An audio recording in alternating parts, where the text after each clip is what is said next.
അങ്ങനെ നമ്മൾ ഇനി അടുത്ത് ചെയ്യാൻ പോകുന്നത് നമ്മൾ ക്ലയൻറ്റ് സൈഡിൽ നമ്മൾ പ്രോജക്റ്റ് ചെയ്യാൻ പോകണം. അപ്പോൾ ക്ലയൻറ്റ് സൈഡിൽ നമ്മൾ ചെയ്യാൻ പോകുന്നത് ആംഗുലർ എന്ന് പറയുന്നത് വെബ് ഫ്രെയിം വർക്കാണ്. ഓക്കെ, അപ്പോൾ നമ്മൾ ബാക്ക് എൻഡിൽ നമ്മൾ .NET Core ചെയ്തു. ഇനി അടുത്ത നമുക്ക് ആംഗുലറിലാണ് ചെയ്യാൻ പോകുന്നത്. സോ ആംഗുലർ എന്താണെന്ന് പറഞ്ഞാൽ angular it's A web frame വർക്കാണ്. ഒരു വെബ് ഫ്രെയിം വർക്കാണ്. നമ്മൾ റിയാക്ട് JS നെക്സ്റ്റ് JS പോലെ തന്നെ ആംഗുലർ ഒരു ഫ്രണ്ട് എൻഡ് വെബ് ഫ്രെയിം വർക്കാണ്. Okay. Angular is a web framework that empowers developers to build fast, reliable application. Okay. അപ്പോൾ ഇപ്പോഴത്തെ ആംഗുലർ വെർഷൻ എന്ന് പറയുന്നത് ആംഗുലർ 19 ആണ്. ഇവിടെ നിങ്ങൾക്ക് നോക്കിക്കഴിഞ്ഞാൽ ഇവിടെ ഇഷ്ടം പോലെ വെർഷൻസ് ഒക്കെ ഉണ്ട്. വെർഷൻ 2 തൊട്ട് വെർഷൻ 19 വരെ ഉണ്ട്. അതിൻ്റെ ഡോക്സ് എല്ലാം നമുക്ക് ഇതിനകത്തെല്ലാം ചെയ്തിട്ടുണ്ട്.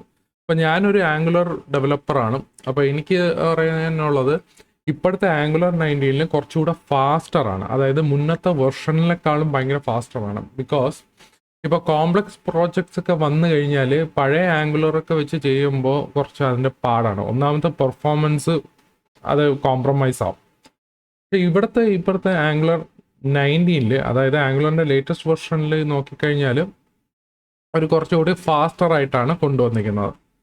അപ്പോൾ ഇതിനകത്ത് പറയുന്നത് ഇവരുടെ ഫീച്ചേഴ്സിൽ keep your code base organized with an optionated component model and flexible dependency injection system. ഇപ്പോൾ നമുക്ക് കോമ്പോണൻസ് ഒക്കെ ഇപ്പം നമുക്ക് സ്റ്റാൻഡ് അലോൺ ആയിട്ട് വേണോ അല്ലെങ്കിൽ സ്റ്റാൻഡ് അലോൺ വേണ്ട എന്ന് പറഞ്ഞ് നമുക്ക് ആ ഓപ്ഷനൊക്കെ കൊടുക്കാൻ പറ്റും. അതുപോലെ തന്നെ നമുക്ക് സിഗ്നൽസ് വെച്ചിട്ട് അവരുടെ പുതിയൊരു മെത്തേഡാണ് സിഗ്നൽസ് വെച്ചിട്ട് നമുക്ക് ആംഗുലറിൽ നമുക്കത് ചെയ്യാൻ പറ്റും. അതുപോലെ തന്നെ SSR server side rendering feature അവർ ഇതിനകത്ത് കൊണ്ടുവന്നിട്ടുണ്ട്. അതുപോലെ hydration and next generation deferred loading അങ്ങനത്തെ കുറേ സാധനങ്ങളുണ്ട്. ഹൈഡ്രേഷൻ ആണ് ഇവരുടെ മെയിനായിട്ട് സംഭവം. ഞാനത് ചെയ്തിട്ടില്ല, ബട്ട് അങ്ങനെ ഒരു ഫീച്ചർ ഇപ്പോഴത്തെ ലേറ്റസ്റ്റ് ആംഗുലർ വേർഷൻ വന്നിട്ടുണ്ട്. അപ്പോൾ ഇതാണ് ഇതിൻ്റെ ഡോക്സും കാര്യങ്ങളെല്ലാം ചെയ്യുന്നത്. സോ നമ്മൾ ക്ലയൻറ്റ് സൈഡിൽ ചെയ്യാൻ പോകുന്നത് ആംഗുലറിലാക്കി. സോ നമ്മൾ പ്രോജക്റ്റ് ക്രിയേറ്റ് ചെയ്യുമ്പോൾ അതെങ്ങനെയാണെന്ന് നമുക്ക് നമുക്ക് മനസ്സിലാക്കിയെടുക്കാം. സോ എങ്ങനെയാണ് നമുക്ക് ആദ്യം ഇൻസ്റ്റാൾ ചെയ്യേണ്ടത്? സോ ആദ്യം ഇൻസ്റ്റാൾ ചെയ്യേണ്ടത് നമ്മൾ ഇവിടെ ഒരു കമാൻഡ് ഉണ്ട്, npm install -g angular CLI. So angular install ചെയ്യുന്നതിന് മുന്നേ നമ്മൾ നോഡ് മൊഡ്യൂൾസ് ഇൻസ്റ്റാൾ ചെയ്യണം, വിഷ്വൽ സ്റ്റുഡിയോ കോഡും ഇൻസ്റ്റാൾ ചെയ്യണം. അതിൻ്റെ വീഡിയോ ഞാൻ ചെയ്തിട്ടുണ്ട് റിയാക്റ്റിൻ്റെ ട്യൂട്ടോറിയലിനകത്ത്. ഞാൻ എന്തായാലും ലിങ്ക് ഞാൻ ഡിസ്ക്രിപ്ഷനിൽ ഇട്ടേക്കാം, അല്ലെങ്കിൽ ഇൻഫോ കാർഡിനകത്ത് കാണും. അതിൽ നിങ്ങൾ കയറി നോഡ് ഇൻസ്റ്റാൾ ചെയ്യുന്നതും അതുപോലെ തന്നെ വിഷ്വൽ സ്റ്റുഡിയോ കോഡ് ഇൻസ്റ്റാൾ ചെയ്യുന്ന സെറ്റപ്പ് ഞാൻ ആ വീഡിയോ ചെയ്തിട്ടുണ്ട്.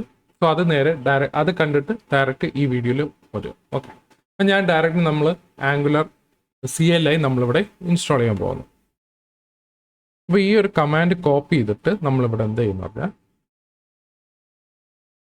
നമ്മൾ npm install -g angular CLI നമ്മൾ ഇൻസ്റ്റാൾ ചെയ്യും. ഇപ്പോൾ കുറച്ച് ടൈം എടുക്കും ഇൻസ്റ്റാൾ ആവാൻ.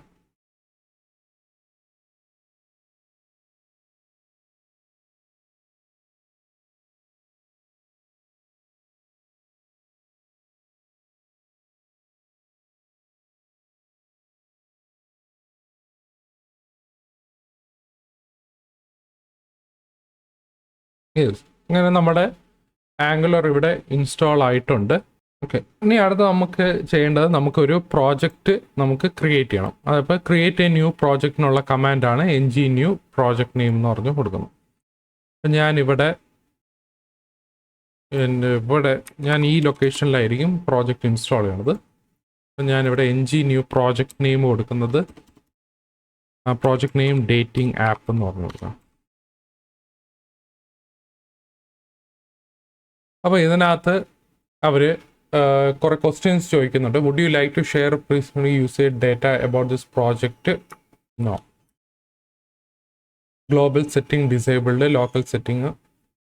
പിന്നെ നമുക്ക് ഏത് സ്റ്റൈൽ ഷീറ്റാണ് വേണ്ടത്? CSS വേണോ, SAS വേണോ, ലെസ് വേണോ? നമ്മൾ യൂസ് ചെയ്യുന്നത് നോർമൽ CSS ആയിരിക്കും. അത് എൻ്റർ അടിച്ചു കൊടുക്കുക. Do you want to enable server side static site generation? നമുക്കിപ്പോൾ തൽക്കാലം ഇപ്പോൾ സർവർ സൈഡ് റെൻഡറിങ് നമ്മളിവിടെ ചെയ്യുന്നില്ല. ഇപ്പോൾ തൽക്കാലം നമ്മൾ നോർമലി പോകാനാണ് നോക്കുന്നത്. ഓക്കെ, അപ്പോൾ നമ്മളിവിടെ ക്രിയേറ്റ് ആയിട്ടുണ്ട് പ്രോജക്റ്റ്. ഇവിടെ ഡേറ്റിംഗ് ആപ്പ് എന്ന് പറഞ്ഞ പ്രോജക്റ്റ് ഇവിടെ നമുക്ക് ക്രിയേറ്റ് ആയിട്ടുണ്ട്. അതിനകത്ത് നമുക്ക് നോഡ് മോഡ്യൂൾസ് ഇൻസ്റ്റാൾ ചെയ്തുകൊണ്ടിരിക്കുകയാണ്. ഞാൻ ഇത് നേരെ എൻ്റെ വിഷ്വൽ സ്റ്റുഡിയോ കോഡിൽ ഞാൻ ഓപ്പൺ ചെയ്യണം.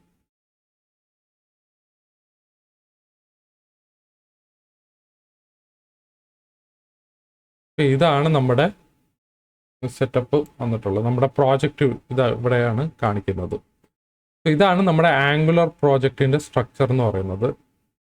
ഇതിനകത്ത് നമുക്ക് SRC ഫോൾഡർ ഉണ്ട്. SRC ഫോൾഡറിനകത്താണ് ആപ്പ് വരുന്നത്. ആപ്പ് ഫോൾഡറിൻ്റെ അകത്തായിരിക്കും നമ്മുടെ മെയിൻ ആയിട്ടുള്ളൊരു കോമ്പോണൻറ്റും കാര്യങ്ങളൊക്കെ എല്ലാം വരുന്നത്. നമ്മുടെ മെയിൻ ആയിട്ട് ഇൻഡെക്സ് HTML ഉണ്ട് ഇവിടെ. പിന്നെ നമുക്ക് TS കോൺഫിഗ് ഉണ്ട്, TS കോൺഫിഗ് JSON ഉണ്ട്, ആംഗുലർ JSON, പാക്കേജ് JSON എന്നൊക്കെ പറഞ്ഞ് വന്നിട്ടുണ്ട്. സോ ആംഗുലർ നിങ്ങൾക്ക് ചെയ്യണമെന്നുണ്ടെങ്കിൽ അതിൻ്റെ പ്രീ റിക്വസൈറ്റ്സ് എന്ന് പറയുന്നത്, ഒന്ന് നിങ്ങൾ HTML, CSS, ജാവാസ്ക്രിപ്റ്റ് 3 വേണം. പിന്നെ ജാവാസ്ക്രിപ്റ്റിൻ്റെ സൂപ്പർ കമ്പൈലറാണ് ടൈപ്പ് സ്ക്രിപ്റ്റ്. ഓക്കെ, ഇവിടെ നമ്മൾ യൂസ് ചെയ്യുന്നത് ടൈപ്പ് സ്ക്രിപ്റ്റ് ആണ്. ഓക്കെ, ആംഗുലറിൽ നമ്മൾ യൂസ് ചെയ്യുന്നത് മെയിനായിട്ട് ടൈപ്പ് സ്ക്രിപ്റ്റ് ആണ്. സോ ജാവാസ്ക്രിപ്റ്റ് പോലെ തന്നെയാണ് ടൈപ്പ് സ്ക്രിപ്റ്റ്. അപ്പോൾ ആ ടൈപ്പ് സ്ക്രിപ്റ്റിൻ്റെ ട്യൂട്ടോറിയൽ ഞാൻ ചെയ്തിട്ടുണ്ട്. ജസ്റ്റ് ജാവാസ്ക്രിപ്റ്റിൻ്റെ സിമിലർ തന്നെയാണ്, പക്ഷേ കുറച്ച് നമ്മൾ ചേഞ്ചസ് അതിനകത്തുണ്ട്. ഓക്കെ, അപ്പോൾ നമ്മുടെ പാക്കേജസ് എല്ലാം ഇൻസ്റ്റാൾ സക്സസ്ഫുള്ളി എന്ന് പറഞ്ഞു, സക്സസ്ഫുള്ളി ഇനിഷ്യലൈസ്ഡ് ജിറ്റ് എന്ന് പറഞ്ഞ് കൊടുത്തിട്ടുണ്ട്. ഓക്കെ, അപ്പോൾ നമുക്ക് ജിറ്റ് ഇഗ്നോറും ആ സാധനങ്ങളൊക്കെ എല്ലാം നമുക്കിവിടെ കാണിക്കുന്നുണ്ട്. അപ്പോൾ ഇതാണ് നമ്മുടെ ആംഗുലറിൻ്റെ പ്രോജക്റ്റ് സ്ട്രക്ചർ എന്ന് പറയുന്നത്. സോ നമ്മൾ ഇനി അടുത്ത വീഡിയോയിൽ നമുക്ക് ഇത് ഓരോന്നോരോന്നായി നമുക്ക് എക്സ്പ്ലെയിൻ ചെയ്ത് പോവാം.